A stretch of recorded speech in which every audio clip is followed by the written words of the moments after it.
मसाजोग येथील सरपंच संतोष देशमुख यांच्या हत्येला आज 5 दिवस उलटतात. बीडचे खासदार आहेत बजरंग सोनवणे हे देखील या ठिकाणी पोहोचले, संवाद साधतायत, आधार देण्याचा ते प्रयत्न करतायत.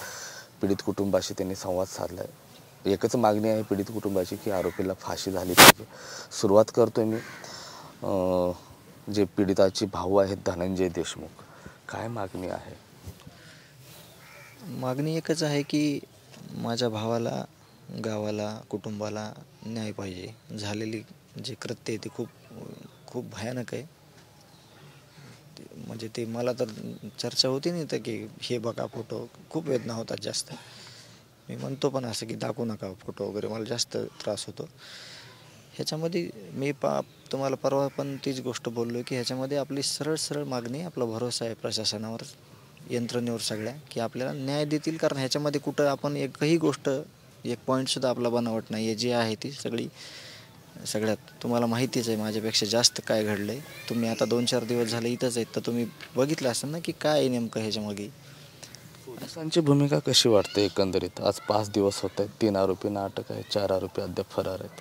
आत्तापर्यंत जे दिलं होतं अल्टिमेटम आजच्या दिवसापर्यंत, तर रात्रीपर्यंत आम्ही 4-5 वाजेपर्यंत जे शिष्टमंडळ आहे आमच्याकडे, जे गावातली जे गावकरी मंडळी आहेत की जे हे बघतात सगळं, त्यांना आम्ही ह्याच्यावर ॲक्शन घ्यायला सांगणार आहेत की हे कुठपर्यंत आलं आहे, आणि ती रिपोर्टिंग मग आम्ही ठरवू गावाले की ह्याच्यानंतर आपल्याला काय पाऊल उचलायचं आहे. सर्व ठरवून करण्यात आलं हत्या?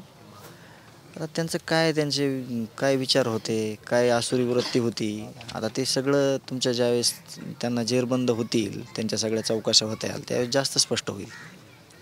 बजरंग सोनवणे यांनी CBI चौकशीची मागणी केलेली आहे. इथं बीडमध्ये CID चौकशीची मागणी केलेली आहे.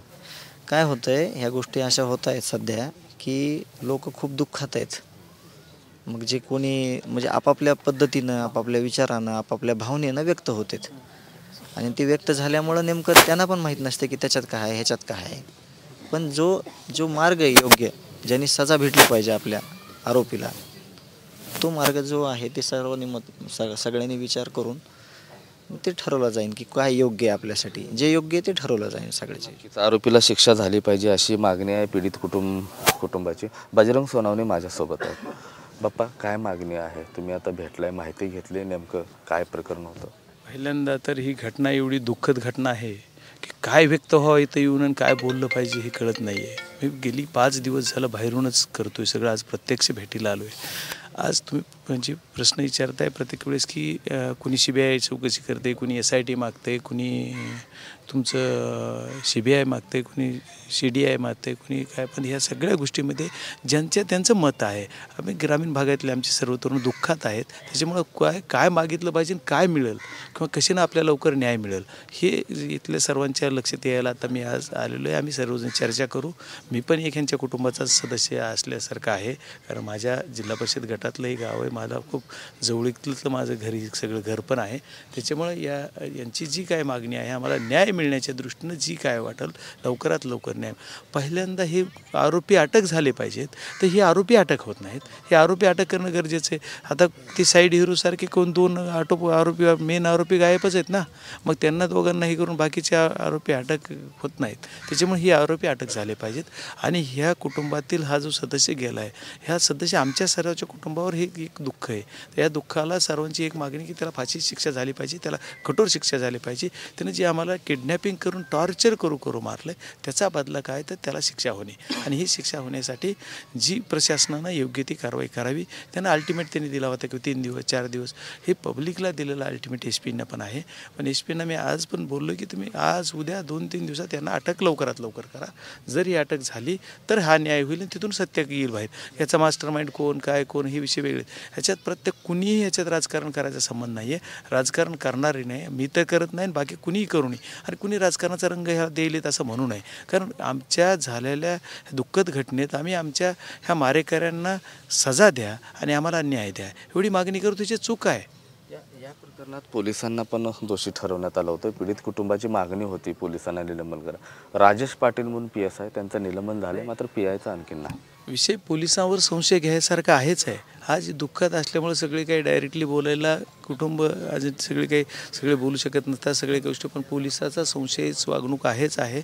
कारण ज्या आरोपींना इथे येऊन त्यांनी किडनॅपिंग केलं ते आरोपी पाटील सोबत होते. परत ज्या दिवशी घटना घडल्याच्या नंतर सुद्धा परत घटना घडून ज्यावेळेस त्यांचा भाऊ आणि तो जी समोर असणारा तो बरोबर असताना तो पोलीस स्टेशनला गेले 3 वाजता. तर 3 वाजता पोलीस स्टेशनला गेल्याच्या नंतर 3 वाजल्यापासून 6-6:30 वाजेपर्यंत त्यांची केस दाखल करून घेतली जात नाही. म्हणजे ही अतिशय निंदनीय घटना आहे ना, की हे जर केलं जात नाही तर त्याच्यामुळं हा विषय आहे. अल्टिमेटम आहे तुमचं आता पोलिसांना? आता अल्टिमेटम पोलिसाला 2 दिवसाचा म्हणजे आता ह्या सर्वांची चर्चा करून ह्यांचा आजचाच आहे. पण मी त्यांना असं सांगितलं की तुम्ही आणखी 2 दिवसात म्हणजे रविवारच्या आत जर सगळं केलं तर ठीक, नाही तर परत सेशन चालू होणार आहे. इथलं पण आमचं ऑलरेडी चालू आहे. सेशनला मी 100% हा रेस मुद्दा करणार आहे. मी 2 दिवस मागेही केला आहे. कालचा विषय झाला आहे. मी प्रिव्हिलेज करतो आहे की SP-नी जर त्याच्यावर नाही केले दखल घेऊन सगळं केलं पाहिजे. आता ज्यांच्याकडे गुन्हा जे राहिले आता CID वर्ग झाला आहे काल रात्रीच, तर त्याच्यात आता ते आम्हाला कोणाकडे चालवायचं जी काय सर्वांची मागणी ठरेल त्यांच्याप्रमाणे एकच मागणी आम्ही करू आणि त्याच्यामार्फत चौकशी करायला मागणी करून तो गुन्हा तिकडे वर्ग करायसाठी आम्ही प्रयत्न करू. नक्कीच रविवारपर्यंत जे आहे अल्टिमेटम जो आहे तो खासदार बजरंग सोनवणे यांनी दिलेला आहे. रविवारपर्यंत जर आरोपी अटक झालेच नाहीत तर सोमवारपासून आम्ही आमची भूमिका स्पष्ट करू. दिल्लीमध्ये अधिवेशन सुरू आहे. अधिवेशनात देखील मी हा प्रकरण जो आहे तो सातत्यानं लावून धरेन असंही आता बजरंग सोनवणे सांगताना पाहायला मिळतात. कॅमेरा पर्सन हर्षल निकमसह मी महेंद्र कुमार मुधोळकर, TV9 मराठी, मस्साजोग, बीड.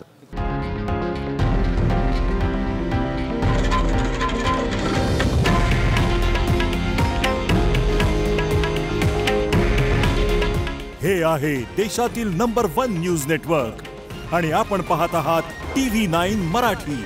काळजी तुमची, हित महाराष्ट्राचं.